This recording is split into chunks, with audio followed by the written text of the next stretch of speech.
கயிறே என் கதை கேள். அத்தியாயம் 1. ஸ்ரீஹரன் என்கிற முருகன்.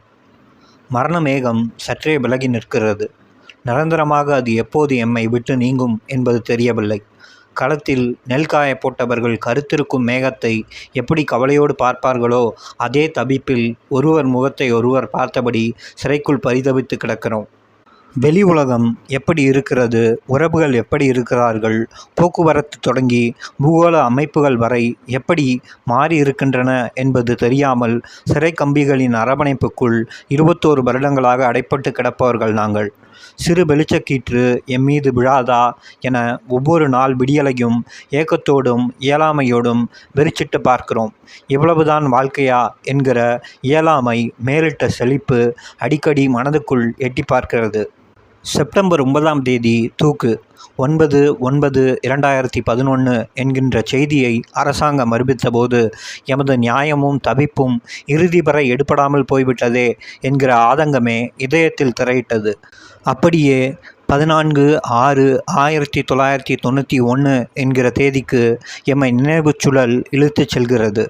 ஸ்ரீஹரன் A3 என்கிற நானும் நளினி A1 என்கிற என் மனைவியும் அன்றுதான் கைது செய்யப்பட்டோம். எம்மை CBI SITயைச் சேர்ந்த உதவி ஆய்வாளர் ஒருவரும் 2 காவலர்களும் சைதாப்பேட்டை பஸ் நிலையத்தில் வைத்து கைது செய்தார்கள். எதற்காக என்கிற கேள்வி என் கண்ணில் நீராக உருண்ட போதும் அவர்கள் எவ்வித பதிலும் சொல்லாமலேயே ஒரு ஆட்டோவில் எங்களை ஏற்றிச் சென்றார்கள். அவர்களது விசாரணை அலுவலகமான மல்லிகையில் ஆட்டோ நின்றது. பிடிபட்ட கொண்டு செல்லப்பட்ட சிறுகண பயணத்துக்குள் நாங்கள் அனுபவித்த துயரம் எழுத்தில் சொல்ல முடியாதது. குரூரமும் வக்ரமுமாக நகர்ந்த அந்த பயணத்தை என் வாழ்விலும் மறக்க முடியாது. என் மனைவி நளினி அப்போது 2 மாத கர்ப்பவதி. ஆட்டோவின் பின் இருக்கையில் எங்கள் இருவரையும் நடுவில் அமர வைத்து என் மனைவியின் பக்கவோரமாக உதவி ஆய்வாளர் ஒருவரும் என் பக்கமாக காவலர் ஒருவரும் ஏறிக்கொண்டனர். 3 பேர் மட்டுமே அமரக்கூடிய அந்த குறுகிய இடத்தில் 4 பேர் அமர்ந்திருந்த சூழலை உதவி ஆய்வாளர் எப்படி பயன்படுத்தி கொண்டார் தெரியுமா? கர்ப்பிணி என்று கூட பார்க்காமல் என் கண் எதிரிலேயே என் மனைவி மீது அங்கச்சேட்டையில் ஈடுபட்டார். புழுவாக தவித்த என் மனைவியின் அவஸ்தையை தடுக்கக்கூட இயலாமைக்காரனால் முடியவில்லை. எனக்கான கொடூர நரகம் தொடங்கிவிட்டது என்பதை அந்த நிகழ்வை எனக்கு புரிய வைத்தது. ஒரு வார்த்தை பேசினாலும் தவறு என்கிற சூழலில் அருகே அமர்ந்திருந்த நளினியை வேதனையோடு பார்த்தேன். கண்ணீரும் கடும் துயருமாக தலைகுனிந்து இருந்தாள். மல்லிகை SIT அலுவலகத்தில் ஆட்டோ நின்றது. அங்கே இருந்த உயரதிகாரிகள் முன்னால் எங்களை கொண்டு போய் நிறுத்தினார்கள். இந்த 2 நாய்களின் முதுகு தோலையும் அடித்து உரியுங்கள் என உத்தரவு போட்டார். அத்தகைய ஏவலுக்காகவே காத்திருந்தவர்கள் போல என்னை பக்கத்து அறைக்கு இழுத்துச் சென்றார்கள். எதிரே என் மனைவி நளினி. கணவன் இழுத்துச் செல்லப்படுவது கொல்லப்படுவதற்கா என்று கூட அவள் நினைத்திருக்கலாம், பதறியிருக்கலாம். பரிதவிப்போடு ஏதோ சொல்ல நினைத்தாள். கண்ணீரை கூட சுதந்திரமாக உதிர்க்க முடியாத அந்த கொட்டடியில் அவளால் என்ன பேசியிருக்க முடியும்? தனி அறைக்கு என்னை கொண்டு வந்த அதிகாரிகள் முதலில் என் ஆடைகளை களைந்தார்கள். உலகின் பெருந்துயரம் பிறர் முன்னால் ஆடைகள் அற்றுப்போய் அவமானம் சுமந்து நிற்பது. நிர்வாணத்துக்கு லத்தி கம்புகளாலேயே வரி வரியாய் ஆடைகள் வரைந்தார்கள் அதிகாரிகள். ஆவேசம் என்றால் அப்படி ஒரு ஆவேசம். பிரம்புகளை பீந்து தொங்குகிற அளவுக்கு அடித்தார்கள். ஊரே கேட்கும் அளவுக்கு கதறிய என் ஓலம் அந்த அதிகாரிகளின் மனதை கொஞ்சம் கூட அசைக்கவில்லை. மயக்கத்தின் முதல் நிலையில் மௌனம் சுமந்து கிடந்தேன். இனி அலற தெம்பில்லை, அலறியும் பலனில்லை. உடலெங்கும் கண்ணி போய் உதடுகளில் ரத்தம் வழிந்த நிலையில் தூக்கி நிறுத்தினார்கள். செத்தேன் என்கிற வார்த்தையோடு என் மூச்சு இழுத்து கொண்டு இருந்தது. திடீரென ஐயோ என்கிற அலறல். மயக்கம் தெளிந்து நிமிர்ந்தால் எதிரே கதறி அழுதபடியே என் மனைவி நளினி. என் கோலத்தை காட்டுவதற்காக அவளை கொத்தாக இழுத்து வந்திருக்கிறார்கள். நான் ரத்தம் சொட்ட நின்றதும் அதிகாரிகளின் பிடியில் சிக்கியபடியே தலையில் அடித்து கொள்ள முடியாமல் நளினி கதறியதும் இப்போதும் மனதுக்குள் தகிப்பாக கொதிக்கின்றது.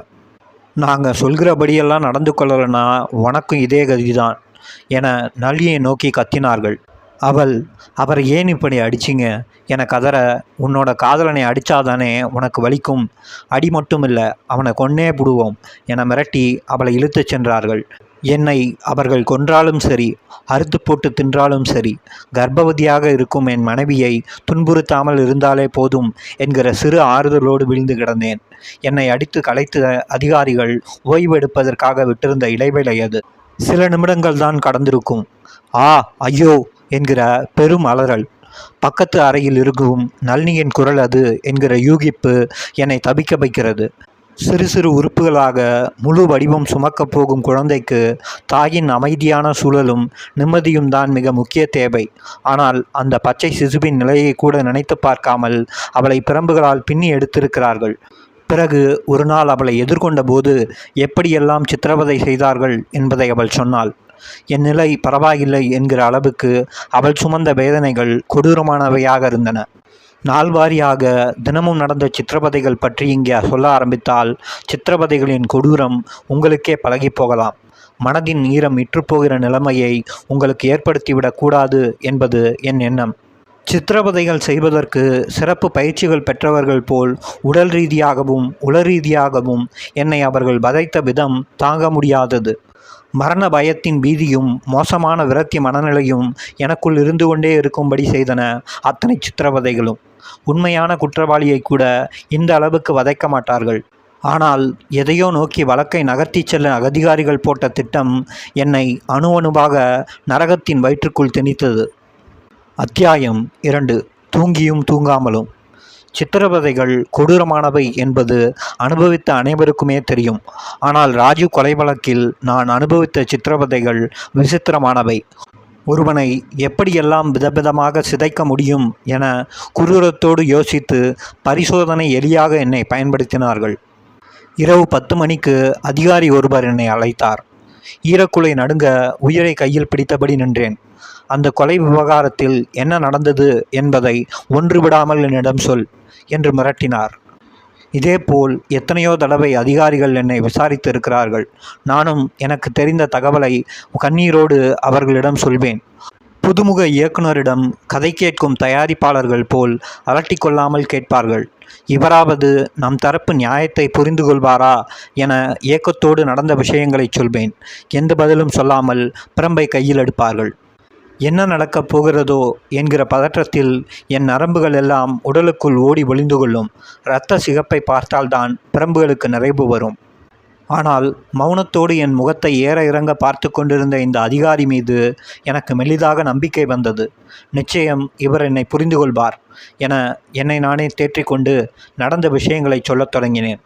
பலமுறை சொல்லி என் வேதனைகள் எனக்கே பழகிப்போயிருந்தன. தலைகுனிந்தபடி சொல்லி கொண்டிருந்த நான் சற்று நிமிர்ந்து பார்த்தேன். அவர் டேபிளில் சாய்ந்தபடி கண்களை மூடியிருந்தார். இவ்வளவு கோரங்களை கேட்டபடி ஒருவர் தூங்குகிறார் என்றால் குரூரத்தின் எத்தகைய ரசனையாளராக அவர் இருந்திருப்பார். என் கண்ணீரும் ஒப்பாரியும் அவருக்கு தாலாட்டு பாடல் மாதிரி இருந்திருக்குமோ என்னவோ. தன்னை மறந்து நாற்காலியில் சாய்ந்து கிடந்தார். இவரிடம் பேசி என்னாகப் போகிறது? எதுவுமே செய்ய முடியாதவனின் கடைசி வெளிப்பாடுதான் கண்ணீர். ஆனால் அதையும் அலட்சியப்படுத்துபவர்களிடம் நாம் என்ன செய்ய முடியும் என நினைத்தபடி என் பேச்சை நிறுத்தினேன். ஆலங்கட்டி மலை தகர கூரையில் விழுந்தால் எப்படி இருக்கும்? சட்டென அப்படியொரு சத்தம். லத்தியை எடுத்து முதுகு முகம் என விளாசத் தொடங்கிய அந்த அதிகாரி பெரும் குரல் எடுத்து அலறினார். என்னையா ஏமாத்த பார்க்குற நாயே என கத்தியபடி பிரம்பால் விளாசி தள்ளினார். நாய் என்கிற வார்த்தையின் தொடர்ச்சியாக அவர் சொன்ன இல்லை அவர் உமிழ்ந்த அசிங்க வார்த்தைகள் இப்போதும் என் நெஞ்சுக்குள் அமில துளிகளாக அரிக்கின்றன. மன்னிச்சுக்கங்க சார், நீங்கள் தூங்கிட்டீங்கன்னு நினச்சி பேச்சை நிறுத்திட்டேன் என்று ஈனஸ்வரத்தில் புலம்பினேன். என்னை பார்த்தா சினிமா போலீஸ் மாதிரி தெரியுதா? விசாரணை செய்கிறப்பவே நான் தூங்குவேனாடா நாயே என கொந்தளித்தார். மறுபடியும் விட்ட இடத்திலிருந்து கொட்டத் தொடங்கினேன். வழக்கம் போல் நாற்காலி மீது சாய்ந்தார். கண்களை மூடியபடியே படுத்தார். தூங்கிவிட்டார் என நினைத்து பேச்சை நிறுத்தினாலும் மிருகம் போல் அடிப்பாரே என நினைத்து அவரை அந்த அறையின் 5வது சுவராக நினைத்து முழு விஷயங்களையும் சொல்லி முடித்தேன். நேரம் நள்ளிரவை தொட்டது. காயங்களால் கிழிந்து தொங்கிய என் உடல் சாய்வுக்காக ஏங்கியது. என்னையும் மீறி உடல் தடுமாறத் தொடங்கியது. டேய், முழுசும் சொல்லிட்டியா? டேபிள் மீது சாய்ந்து கிடந்த அதிகாரி தலையை உயர்த்தி கேட்டார். ஆமாம் என தலையாட்டினேன். சரி, நீ பேசிக்கிட்டு இருக்கப்ப நான் தூங்கிட்டேன், அதனால் மறுபடியும் ஆரம்பத்தில் இருந்து சொல்லு என்றார். தண்ணி என கேட்கக்கூட என் தொண்டைக்கு சக்தி இல்லை. தூக்கம் இல்லாமலும் கால் கடுக்க நின்றதாலும் தொண்டைக்கு கடுமையான வறட்சி. தண்ணி கொடுங்க என்பதை கைகளை காட்டி சைகையாக சொன்னேன். ஏண்டா வேசி மவனே, என்னையே முறைக்கிறியா? என திட்டியபடியே கண்மூடித்தனமாக அடித்தார். அவருக்கு கை வலிக்கும் என நினைத்து இன்னும் சில காவலர்கள் அடிப்பதற்கு தோதாக என்னை தூக்கி பிடித்து கொண்டார்கள். அடித்து திட்டி காரி உமிழ்ந்து இன்னைக்கு இது போதும் எனச் சொல்லி அவர் என்னை விடுவிக்கும் போது மணி அதிகாலை 4. அறையில் வந்து விழுந்தது கூட எனக்கு நினைவிருக்காது. அதிகபட்சம் 1 மணி நேரம் கூட நகர்ந்திருக்காது. மறுபடியும் தலைக்கு பக்கத்தில் லத்தியால் தரையை தட்டுவார்கள். தூக்கமும் அசதியும் போன இடம் தெரியாமல் மறுபடியும் உடல் பதறிப்போய் துடிக்கும். அவ்வளவுதான். அதன் பிறகு என்னை தூங்க அனுமதிக்க மாட்டார்கள். நிற்க முடியாமல் மண்டியிட்டு கெஞ்சி கூத்தாடுவேன். இரக்கமில்லாத மிருகங்களைப் போல் வார்த்தைகளால் துளைத்தெடுப்பார்கள். நக்கல் அடித்து சிரிப்பார்கள். நான் புனிதமாக மதிக்கும் உறவு முறைகளை தவறாக சித்தரித்து சிரிப்பார்கள். அவ்வளவு அசதியிலும் அந்த வார்த்தைகளை என்னால் தாங்கிக் கொள்ள முடியவில்லை. அந்த வார்த்தைகளை கேட்பதற்கு பதில் ஒரே வெடுக்கில் நாக்கை பிடுங்கி போட்டு இறந்து போகலாம். ஆனால் உறவுகளை கொச்சைப்படுத்தி பேசுவதவன் எனக்கு வலிக்கிறது என தெரிந்து துன்புறுத்தி துடிக்க வைத்து வலியை கண்டுபிடித்தவர்களைப் போல் அதே மாதிரியான வார்த்தைகளையும் அசிங்க வர்ணிப்புகளையும் செய்வார்கள். அவற்றை விளக்கமாகச் சொல்வதே என்னை நானே இன்னொரு முறை அவமானப்படுத்திக் கொள்வதற்கு சமம். என் மனைவி, தாயார், சகோதரி, மாமியார் ஆகியோரை மற்ற ஆண்களுடன் தொடர்பு படுத்தி திட்டினார் அந்த அதிகாரி. என் மாமியாரை நான் என் தாய்க்கு நிகராக மதிப்பவன். அந்த புனிதத்தை எல்லாம் மதிக்காமல் அடிப்படை பண்புகளே அற்றுப்போனவர்களாக அந்த அதிகாரி சொன்ன வார்த்தைகள் என்னை ஒரேடியாக பொசுக்கி போட்டன. எதையுமே செய்ய முடியாத என் சொர்ணை அவமானத்தில் சுருண்டு போனது. இதேபோல் தொடர்ந்து 20 நாட்கள் விசாரித்தார்கள். என் மனைவி நளினிக்கும் இதேபோல் சித்திரவதை. 8 கண்காணிப்பாளர்கள் மாறி மாறி நளினியை அடியாலும் அமிலத்தை போன்ற வார்த்தையாலும் கொடுமைப்படுத்தி இருக்கிறார்கள். அவர்களில் எமது ஒப்புதல் வாக்குமூலங்களை பதிவு செய்த அதிகாரி குறிப்பிட்டு சொல்லக்கூடிய கொடூரர். அவர் பெயரை குறிப்பிட்ட நீதிமன்றத்தில் மனு போட்டோம். சிபிஐ எஸ்ஐடியில் 150க்கும் மேற்பட்ட அதிகாரிகள் பணியாற்றியதால் சித்திரவதை செய்தவர்களின் பெயர்களை கூட எங்களால் நினைவு வைத்துக் கொள்ள முடியவில்லை. எமக்கு இழைக்கப்பட்ட சித்திரவதைகள் பற்றி குறுக்கு விசாரணையின் போது பதிவு செய்தேன். அந்த வழக்கில் என் மனைவி நளினியை அப்ரூவராக்க சிபிஐ எஸ்ஐடி அதிகாரிகள் முடிவு செய்தனர். அதன் மூலம் அதிகாரிகளின் விருப்பப்படி என்னை முதன்மை எதிரியாக மாற்ற நினைத்தார்கள். இதற்காக அவர்கள் செய்த சதிதான் சகிக்க முடியாதது. அதற்கு முன்னர் இன்னொருவருக்கு நடந்த சதியை சொல்கிறேன். நினைக்கவே நெஞ்சு நடுங்க வைக்கும் அந்த கொடூரத்தை நான் கண்முன்னால் எதிர்கொண்டவன். அந்த கொலை வழக்கில் ரங்கநாத் A26 என்பவரை கைது செய்த பின்னர் அவரது மனைவி மிருதுளாவை அவரிடமிருந்து நிரந்தரமாக பிரித்தார்கள். ரங்கநாத்துக்கு எதிராக சாட்சி சொல்ல வைத்து அவருக்கு ட்ரையல் கோர்ட்டில் மரண தண்டனை வாங்கி கொடுத்தனர். ரங்கநாத்தின் மனைவி மிருதுளாவை CRPF அதிகாரி ஒருவருக்கு திருமணம் செய்து வைத்தார்கள். 36 வயதுக்கு மேலான மிருதுளாவுக்கு அரசு விதிகளை மீறி மத்திய அரசில் வேலையும் வாங்கி கொடுத்தனர். சித்தரிப்புகளுக்காக கல்யாண கலாட்டாக்களை கூட அதிகாரிகள் நடத்தினார்கள். இதேபோல் என் மனைவியை எனக்கு எதிராக மாற்ற சாம பேத தான தண்ட உத்திகளை எல்லாம் கையாண்டார்கள். என் மனைவிக்கு ஒரு போலீஸ் அதிகாரியை திருமணம் செய்து வைக்கவும், அரசு வேலை பெற்றுத்தரவும், சொந்த வீடு வாங்க அரசு உதவி பெற்றுத்தரவும், பாதுகாப்பு கிடைக்கவும் ஆசை காட்டினார்கள். அடி உதைக்கு மசியாதவர்கள் ஆசை வார்த்தைகளில் சிக்கிக்கொள்வார்கள் என்பது அதிகாரிகளின் சிறுபிள்ளைத்தனமான எண்ணம். அந்த வார்த்தை தூண்டில்களில் நளினி சிக்கவில்லை. அடுத்தபடியாக இன்னொரு அஸ்திரம் எடுத்தார்கள். நளினி என்னை எப்படியாவது வெறுக்க வேண்டும் என நினைத்து என்னை பற்றி அவதூறு பரப்ப ஆரம்பித்தார்கள். எனக்கு நளினிக்கும் இடையே வயது வித்தியாசத்தை நளினியிடம் சுட்டிக்காட்டினார்கள். அவன் சிலோன்காரன், உன்னை ஏமாத்திட்டு போயிடுவான். நாங்கள் விசாரித்த வரைக்கும் அவனுக்கு உன் மேலே அன்பே கிடையாது. அவனுக்கு ஏற்கனவே பல பெண்களோட தொடர்பு இருக்குது. அதையெல்லாம் எங்கள் விசாரணையிலேயே அவன் ஒப்புக்கிட்டான். ஆனால் உன்கிட்ட அவன் நடிக்கிறான் என விதவிதமாக திரைக்கதை எழுதி நளினியிடம் சொன்னார்கள். நளினி கடைசி வரைக்கும் அசைந்து கொடுக்காததால் அதே வித்தைகளை என்னிடமும் பரப்பத் தொடங்கினார்கள். அவளுக்கு ஏற்கனவே 2 லவ்வர்ஸ் இருக்காங்க. நளினியின் பழக்க வழக்கம் தப்பானது. நீ நம்பவில்லை என்றால் நாங்கள் நிரூபித்து காட்டுகிறோம். நீ அவளை விட சின்ன பையன், அதனால் உன்னை சுலோவாக ஏமாத்திட்டா என ஆபாச கதைகள் எழுதும் ஆசாமிகளைப் போல் சொன்னார்கள். இருவருமே அந்த அபவாதங்களை நம்பாத நிலையில் சின்னஞ்சிறு சிசுவாக நளினியின் வயிற்றில் வளர்ந்த எங்களின் வாரிசு மீது அவர்களின் பார்வை திரும்பியது. வரம்பு மீறலையே வாய்ப்பாடமாக வைத்திருந்தவர்களுக்கு எங்களின் சிசுவை சிதைப்பது சிரமமே அல்ல. ஆனால் எங்கள் தாம்பத்தியத்தின் அடையாளம் அந்த சிசு. இரத்தச் சுவடுகளுடன் கர்ப்பப்பையில் வளரும் அபாக்கிய குழந்தை அது. என் வாரிசுக்கு எதுவும் ஆகிவிடக்கூடாது என்கிற அவஸ்தையில் எதற்கும் ஒப்புக்கொள்ளும் மனநிலைக்கு நான் தள்ளப்பட்டேன். அத்தியாயம் முற்று.